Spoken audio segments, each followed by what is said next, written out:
Selama 570 tahun lebih umat manusia dijejali dengan tulisan-tulisan, dengan pengajian-pengajian, bahkan dalam ibadah-ibadah disebutkan bahwa Isa adalah ibnullah, anaknya Gusti.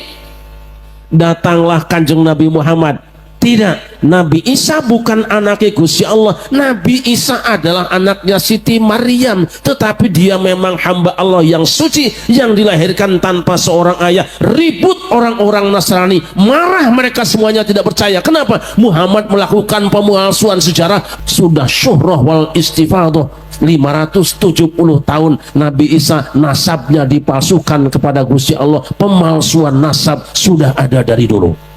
Kanjeng Nabi Ibrahim diperintah menyembelih anaknya. Siapa yang disembelih? Berbeda para ulama.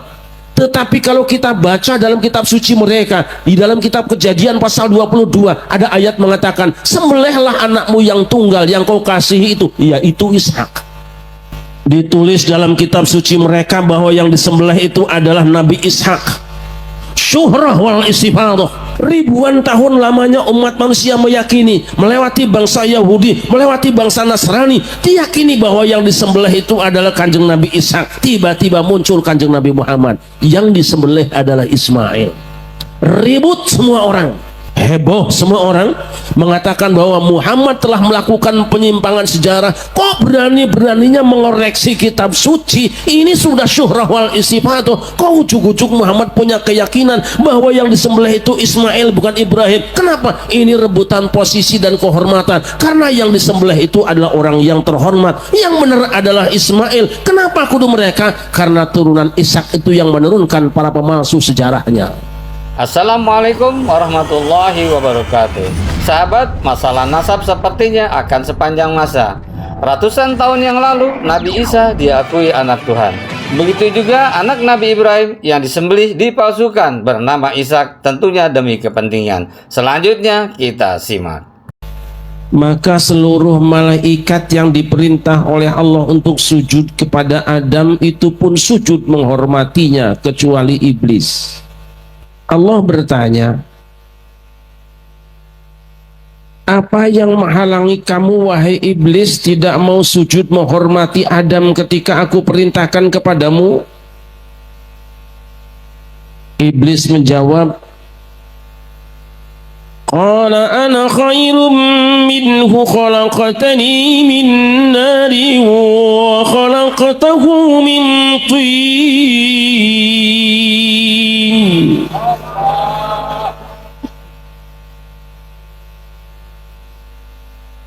Makanya aku tidak mau sujud menghormat kepada Adam, ya Allah, karena aku lebih baik dari dia. Inilah sifat iblis yang merasa lebih hebat daripada orang lain. Allah bertanya, kenapa kamu merasa lebih hebat daripada Adam? Khalaqtani min nari wa khalaqtahu min tin. Karena engkau telah menciptakan aku dari api, sedangkan Adam kau ciptakan dari tanah. Iblis merasa bahwa lebih mulia daripada Adam karena faktor asal muasalnya, faktor turunannya, faktor bahannya, faktor gennya. Aku tidak mau hormat kepada Adam karena aku dibuat dari api, sedangkan Adam dibuat dari tanah. Inilah makhluk pertama yang pamer turunan, pamer nasab, pamer silsilah di hadapan makhluk Allah yang lain. Oleh karena itu, kalau nanti ada orang yang pamer turunan, merendahkan nasab orang lain, merasa nasab dirinya lebih mulia, sebenarnya orang tadi turunan.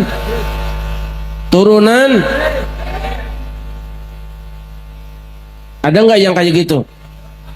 Ada nggak yang kayak gitu?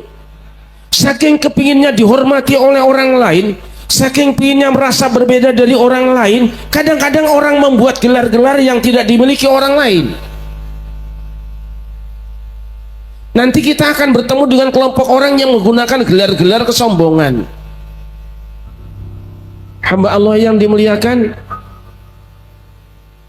Allah kemudian berfirman, fakhruj minha fa innaka rajim. Hai iblis, karena kamu telah sombong dengan kedudukanmu dan nasabmu, karena kamu telah sombong dengan silsilahmu sampai tidak mau menghormati orang lain, dan kamu merasa lebih berhak dimuliakan daripada orang lain. Fakhruj minha fa innaka rajim. Keluarlah dari surga ini, kau terkutuk wahai iblis. Ma'asyiral muslimin rahimakumullah, kita bersyukur kepada Allah Subhanahu wa Ta'ala karena telah diberi sebuah negeri yang teramat subur dan indah. Sampai seorang wartawan dari Timur Tengah pada tahun 62 pernah menulis sebuah buku judulnya Fi Indonesia, di Indonesia. Lalu ada satu judul di tengah-tengahnya, Yaumun fil Jannah, satu hari di dalam surga. Ia berkata, yang kumaksudkan dengan surga bukanlah surga di yaumul kiamah sebagai tempat pembalasan, karena untuk memasukinya harus banyak amal solehnya. Yang kumaksudkan dengan surga bukan surga di hari akhirat nanti. Yang kubicarakan dengan surga dalam buku ini, yang kukatakan dengan surga dalam pembahasanku kali ini adalah surga di dunia. Surga di dunia bukan Swansea, surga di dunia bukan Palestina, surga dunia bukan Yaman, surga dunia bukan yang lainnya. Surga dunia adalah Pulau Jawa di Indonesia. Oleh karena itu hamba-hamba Allah yang dimuliakan, bagaikan surga zaman Kanjeng Nabi Adam. Manusia boleh masuk di dalamnya, wanita boleh masuk di dalamnya, malaikat boleh tinggal di dalamnya, iblis pun boleh tinggal di dalamnya, jin boleh tinggal di dalamnya. Tapi kalau sudah merendahkan nasab orang lain, maka dia harus keluar di negeri ini. Jangan ada kesombongan di antara kita. Orang Jawa tidak boleh sombong di atas orang Sunda. Orang Sunda tidak boleh sombong di atas orang Aceh, orang Padang, orang Batak, orang Betawi. Semua yang tinggal di negeri ini silakan hidup berdampingan bineka tunggal. Maka kalau nanti ada orang datang di Indonesia, orang Cina silakan masuk di sini, asal jangan suka menghina. Orang Eropa silakan masuk, asal jangan bikin sampah serapah. Orang Arab silakan asal beradab. Orang Japan silakan akan sopan. Tetapi kalau ada suku bangsa lain masuk di negeri ini merendahkan pribumi, keluar kamu dari bumi pertiwi.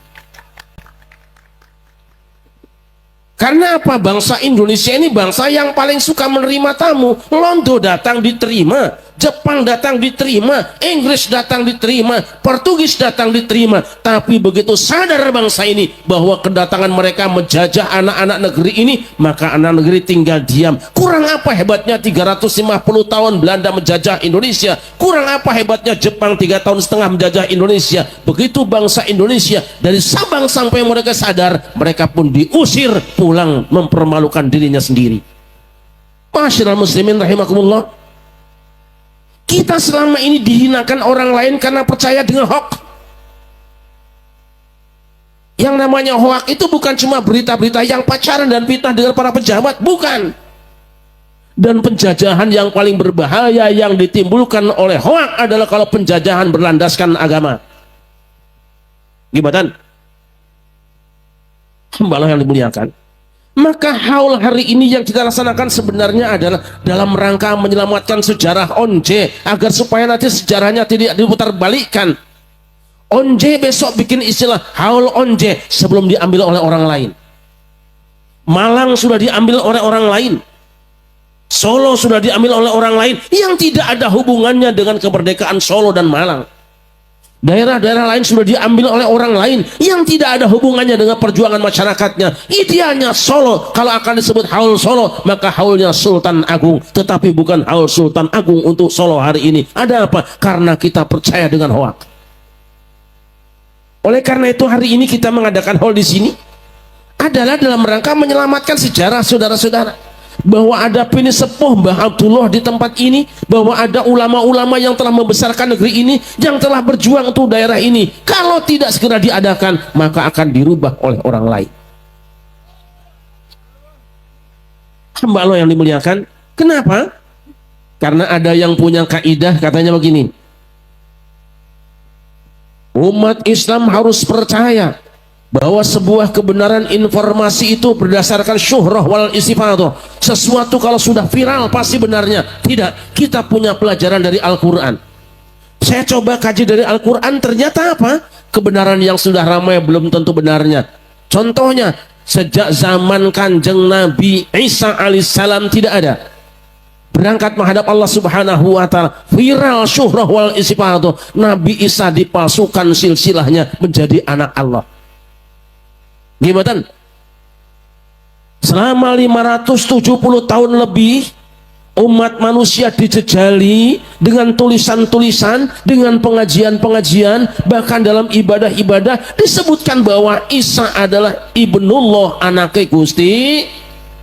Datanglah Kanjeng Nabi Muhammad. Tidak, Nabi Isa bukan anaknya Gusti Allah. Nabi Isa adalah anaknya Siti Maryam, tetapi dia memang hamba Allah yang suci, yang dilahirkan tanpa seorang ayah. Ribut orang-orang Nasrani, marah mereka semuanya tidak percaya. Kenapa? Muhammad melakukan pemalsuan sejarah, melawan apa yang sudah diyakini sama para penisepuh yang lebih dahulu. Ulama-ulama besar dari dahulu nggak ada yang ngomong begitu. Kenapa Muhammad punya pendapat seperti itu? Tapi hari ini tanya, apa argumenmu? Karena mereka tidak tahu kenapa tiba-tiba Nabi Isa jadi anak Allah. Kalau saya tanya panjenengan semua hari ini, Nabi Isa putrane Gusti Allah apa putrane Maryam?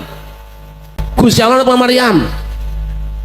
Sudah syuhrah wal istifadah 570 tahun Nabi Isa nasabnya dipalsukan kepada Gusti Allah. Pemalsuan nasab sudah ada dari dulu. Lihat, Kanjeng Nabi Ibrahim diperintah menyembelih anaknya. Siapa yang disembelih? Berbeda para ulama. Tetapi kalau kita baca dalam kitab suci mereka, di dalam kitab Kejadian pasal 22 ada ayat mengatakan, sembelihlah anakmu yang tunggal yang kau kasihi itu, yaitu Ishak. Ditulis dalam kitab suci mereka bahwa yang disembelih itu adalah Nabi Ishak. Syuhrah wal istifadah. Ribuan tahun lamanya umat manusia meyakini, melewati bangsa Yahudi, melewati bangsa Nasrani, diyakini bahwa yang disembelih itu adalah Kanjeng Nabi Ishak. Tiba-tiba muncul Kanjeng Nabi Muhammad, yang disembelih adalah Ismail.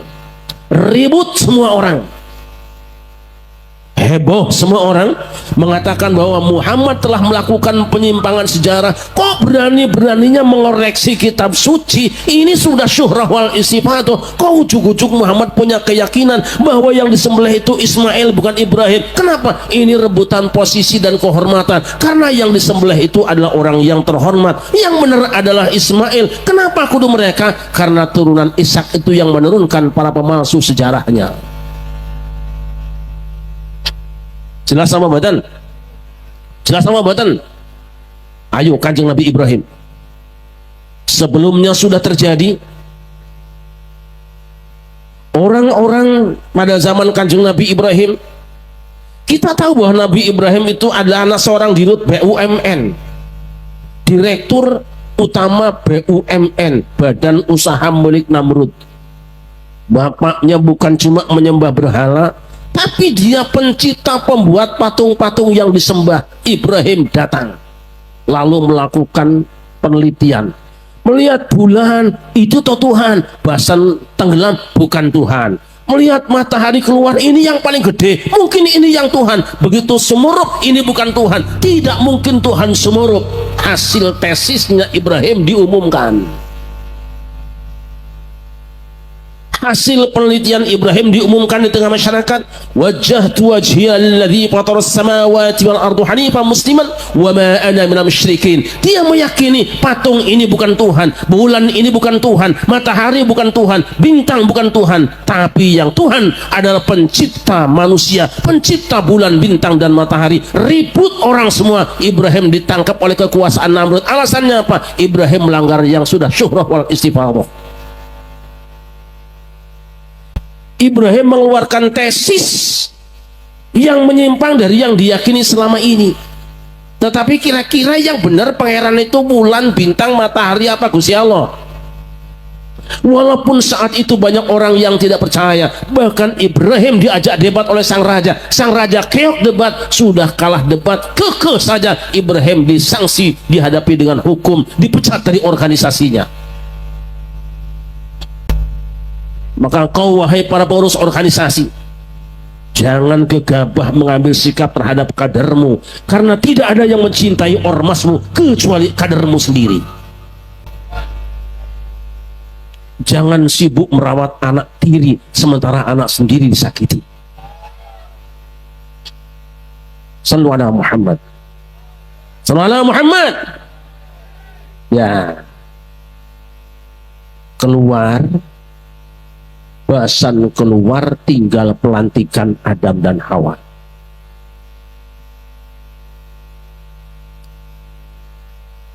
Iblis keluar dari surga bukan umroh,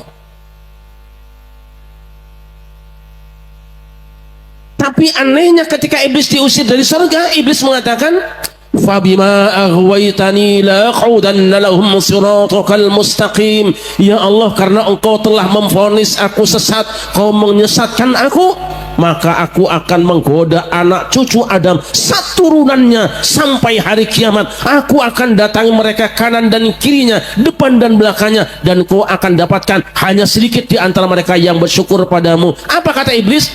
Dia menuduh Allah subhanahu wa ta'ala telah melakukan kriminalisasi iblis, padahal dia benar-benar kriminal yang sebenarnya, yang difitnah malah hakimnya.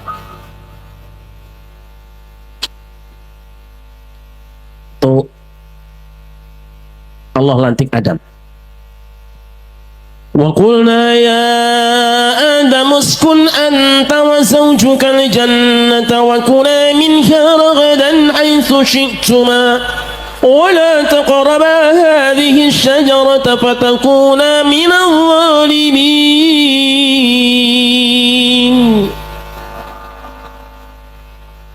Hai Adam, tinggallah kamu dan istrimu di dalam surga ini. Silahkan kamu makan dan nikmati semua rezeki yang tersedia, yang terlimpah di dalamnya. Tapi satu pohon ini kamu jangan mendekatinya. Walaupun ada di kebunmu, walaupun di tamanmu, di halaman rumahmu, dalam lacimu, atau cair dengan tanda tangan dan stempelmu, jangan ambil. Yang pertama. Yang kedua, inna hadza aduwwun laka wa li zawjika fala yukhrijannakuma minal jannati fatashqa. Sesungguhnya setan ini adalah musuhmu dan musuh istrimu. Awas nanti kalau sudah selesai dia umrohnya, maksudnya sudah pulang dari luar negeri, sudah tamat dari hukumannya, pulang ke negeri ini, jangan bergaul dengan dia, jangan dengarkan ucapannya, apalagi koalisi dengan dia. Kalah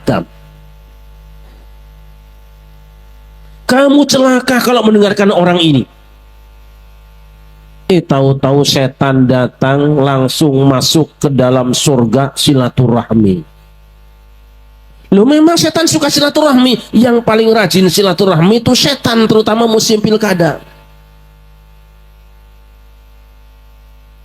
Kalau belum terpilih, waduh, datang di pengajian. Jangankan pengajian, orang hajatan, dia kondangan, orang mati ngantar ke kuburan. Giliran sudah terpilih jadi pemimpin, diundang aulan juga nggak datang, ada be alasan. Ini di sono, di Jawa Barat, ini kan Jawa. Kalau Jawa Tengah insya Allah lebih parah. Kenapa setan yang sudah diusir dari surga kok bisa masuk ke dalam surga? Memangnya surga nggak ada bansernya toh? Memang surga nggak ada penjaganya toh?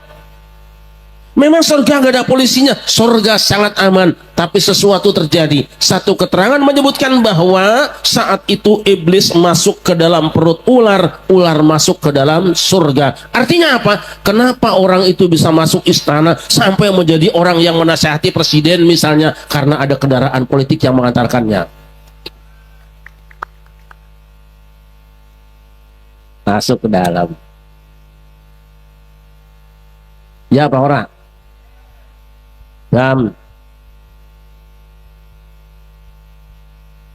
Aku ini dengar kamu dapat ayat ya Dam. Ya. Ayatnya wala taqraba hadhihi syajarata ya. Ya. Lu kok kamu tahu setan dari mana tuh? Dari YouTube. Sebab aslinya setan itu nggak pernah baca ayat. Aslinya cuma dawir tok, bohong itu. Cerita sih enggak setan tuh bohong. Nah ini cerita pertama ini. Setan mengatakan, "Hai Adam, ma nahakuma rabbukuma an hadhihi syajarati illa an takuna malakaini aw takuna minal khalidin." Allah tidak melarang kamu mendekati pohon ini, Adam, kecuali kalau kamu petik dan makan buahnya, kamu akan jadi malaikat dan kekal di dalam surga, tidak akan di-impeachment dan tidak ada pemakzulan.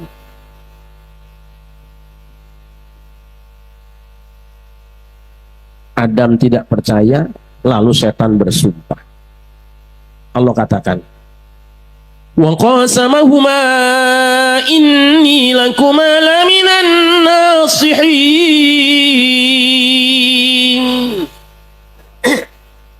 Aku bersumpah wahai Adam dan Hawa, aku ini cuma menjadi penasehat kamu. Jadi posisi setan waktu itu menempatkan diri sebagai penasehat Presiden Adam.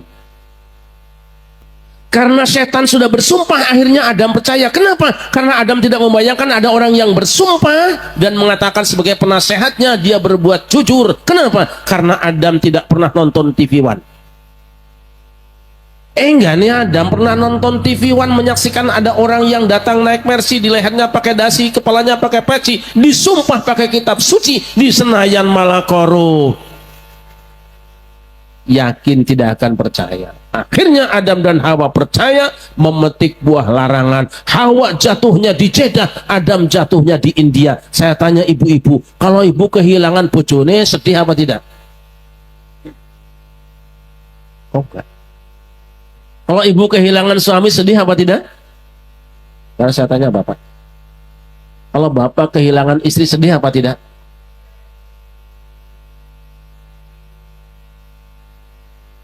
Dia jujur, dia berkata, bagaimana aku akan merasa kehilangan sedangkan aku masih ada, kau sudah siap pemain cadangan.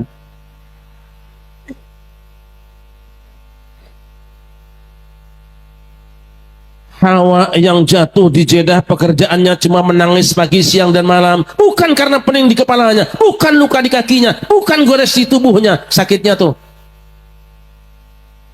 tuh kangen sama suami. Sementara Adam yang berada di India bukan tidak rindu dengan istrinya, bukan tidak kangen dengan kekasihnya, kangen dan rindu tentu saja, tapi tidak tahu alamat barunya. Mau nanya sama orang India takut dikasih alamat.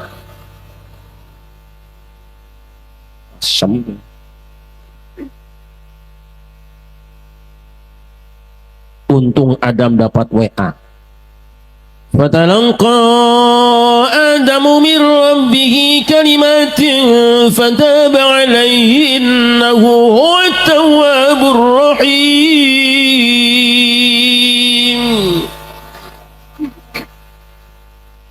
Lalu Adam menerima beberapa kalimat dari Tuhannya. Ia pun bertobat dan diterima tobatnya. Sungguh Allah Maha Penerima Tobat lagi Maha Penyayang. Allah Subhanahu wa ta'ala langsung mengijazahkan wiridan tungo bisanadil muttasil. Ini yang namanya sanadnya jelas. Orang-orang dewek. Kadang-kadang zaman sekarang ada orang yang ngarang-ngarang sendiri. Sudah jelas torikotnya tuh Naksabandiyah, tiba-tiba jadi yang lain.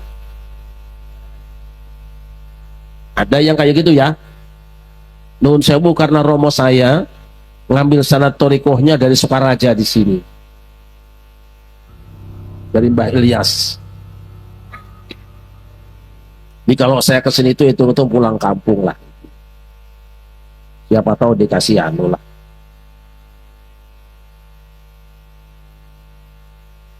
Sallallahu alaihi Muhammad.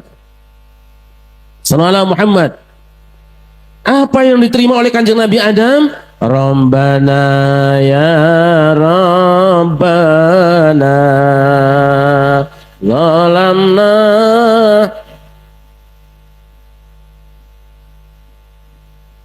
wa ilam wa tarhamna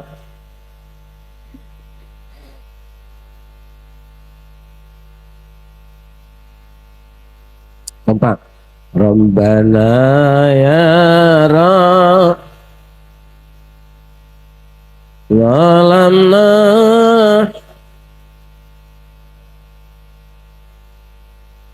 wa ilam wa tarhamna